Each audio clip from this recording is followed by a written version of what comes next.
barmog'ingiz chiqib qolmasin faqat. Bo'ldi.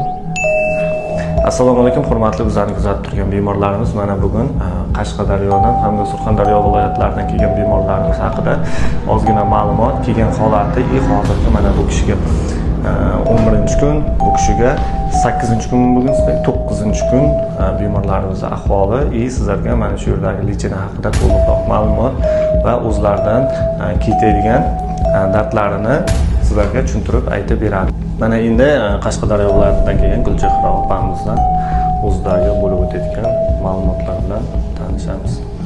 Men Hamrayeva Gulchehra, Qashqadaryo viloyatining Qarshi tumanidan kelganman. Bu grija kasalligimga anchalar bo'lib ketdi, 10 yillar bo'lib qoldi. Toshkentda ham davolanib keldim. Keyin Samarqandda bir chetroq bir joyda boshqa nimalarga ham davolanib ketganman. Qanaqa yo'nalish bo'yicha? Shu faqat grija yo'nalishi bo'yicha. Yo'q, qanaqa fizioterapiya, masajmi yoki bo'lmasa ukol dorimi? Ularda hammasida lekin ukol dorisi bo'lgan. Ukol dori bilan birgalikda davolangan, lekin bunday natija bo'lmagan menda. Bunaqa natija bo'lmagan. Bu yerda ham davolanib kelganman. Yana Samarqandda o'sha bir boshqa bitta nimalarda ham davolandim. Vaqtinchalik pichi qolib ketdi, yana bo'laverdi. Keyin bitta akam davolanib ketgan ekanlar, bu yerda shu orqali so'rashtirib, shu yerda yaxshi nima deb shu orqali keyin bu yoqqa keldik. 3 yil oldin. 3 yil oldin bu yoqqa kelganimdan keyin bu yerdan ancha yaxshi bo'lib ketdim.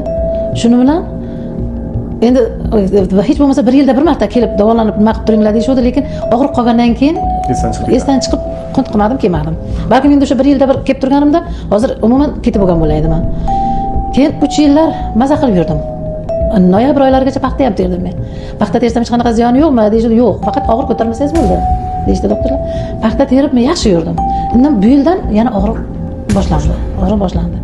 Keldik. Keyin bu yerga kelganimizdan keyin hozir oldingi kelgan vaqtimizdagidan ham ko'ra ancha fizolitinalar qo'shilgan. Menga yoqadigani ukol dorisiz.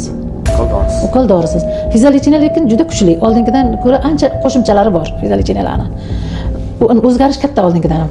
Juda yaxshi. Endi biz uzoqdan kelganmiz, viloyatdan kelganmiz, bu yerga ko'chadan chiqib ovqatlanib keladiganimiz yo'q. Hamma sharoiti yaxshi, ovqatlanishga bemalol ovqatiga to'yadigan. Ko'chadan hech narsa sotib olib keladiganimiz yo'q, orqamizdan birorta keladigan nima emas. Bemalol to'yib yesak bo'ladigan nima. Fizolitinalardan ham ko'nglimiz ayniqsa hamshiralar ham vaqti-vaqtida kelib fizolitinalarni qilishyapti. Nimalarni qo'yib ketishyapti. Muomalasiga ham gap yo'q. Muammo kamchilik? Halicha muammo kamchilik boshqa sizni kuzatib turgan bemorlarga tavsiya qila olasizmi bemalol? Agar shunday grija bilan og'rib yurganlar bo'lsa, vaqtlaringni o'tkazdirmanglar. Shu pul boshqa narsalarga ukol doriga vaqtinchalik og'riq qoldirib turadigan ukol doridan ko'ra kelib bemalol davolanib ketsanglar, bu fizolitinadan, masajdan baribir haqiqatan ham o'sha paytda ham ukol doridan yaxshi bo'lishi qiyin grija. Faqat shu fizolitina orqali yaxshi bo'lishi kerak degan rost haqiqatan ham. Kelib vaqt o'tkazdirmasdan oldinroqdan bo'lsa ham harakat qilsa yaxshi davolanib ketsa. Yana bitta ma'lumot boshqa joylar haqida endi yomonlash emas fikr. Boshqa joylarda hamma organizmga kirgizib davolasa, ukol dorini biz o'sha organizmni yuvib tozalab, organizmni tozalash natijasida tanani organizmini tozalaymiz. O'shani hisobiga organizmning har bitta a'zoyingiz o'zining funksiyasini ideal darajada bajarishga, yana o'sha yoshligingizda bajarishga harakat qiladi. O'sha biz tanani tozalab lechena qilganimiz u eng katta yutuqlarimizdan, eng katta bir sizlarga ham, o'zimizga ham nima desa bo'ladi?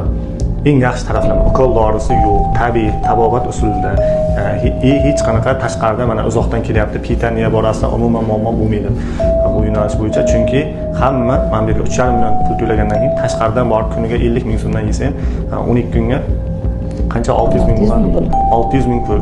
Bu ham sizlarga bitta minus. Bu yerga keladimi? Misol shamollashimga naznacheniya yozilgan, o'shalarni ham qo'shimcha qilib olsam bo'ladimi dedi. Yo'q, bizda unaqa ko'chadan o'sha qaysidir kasalligingiz uchun yozilib kelgan retsept bo'yicha ham bizlar ukol dori qila olmaymiz. Chunki bizda bu yerda giyohlar bor, tirik suvlar bor. Ular o'sha tirik suv giyohlarni ichasiz, baribir oladigan dori ukolingizni organizmni yuvib chiqarib tashlaydi. Shuning uchun bizda umuman ukol dori qilinmaydi. Endi sizdan bitta o'zingiz telefon raqamingizni berib, telefon raqamni ham beraman. Yana bizga bir tomoni ma'qul bo'lgan tomoni kelganimizdan keyin shu analiz, qon analiz, o'zida hamma analizlar topshirilib, tekshiruvdan o'tkazildi. Shunisi ham o'shanga qarab davolandi, shunisi ham bizga ma'qul. 91lik 638 1140 nomerlarni telefon qilasiz. Mana Gulchehra opa. Gulchehra opaga bemalol telefon qilib shu haqida ma'lumot so'rab, o'zingizning o'zgarishlar haqida ma'lumotlar so'rashlaringiz mumkin.